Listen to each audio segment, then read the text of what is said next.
Husband যখন তার ওয়াইফকে কষ্ট দেয়, আঘাত করে, আল্লাহ রাব্বুল আলামিন ওই হাজব্যান্ডকে এবং তার পরিবারে কিছু গজব নাজিল করে, যার কারণে তাদের পুরো সংসারটা নষ্ট হয়ে যায়।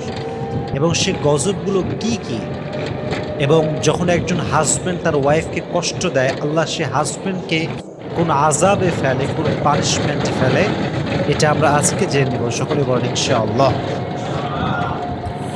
মাথায় রাখবেন, যেই মেয়ের স্বামী খারাপ, যেই মেয়ের হাজব্যান্ড খারাপ, তাকে মেরে ফেলার জন্য বিষ লাগে না, তাকে মারার জন্য কোনো গুলি লাগে না, সে এমনি শেষ। যার হাজব্যান্ড খারাপ, তার জীবন অলরেডি শেষ, তাকে মারার জন্য কোনো বিষ লাগবে না, কোনো গুলি লাগবে না, কিচ্ছু লাগবে না, সে এমনি শেষ হয়ে গেছে। আর আমি আসিফের পার্সোনাল পয়েন্ট অফ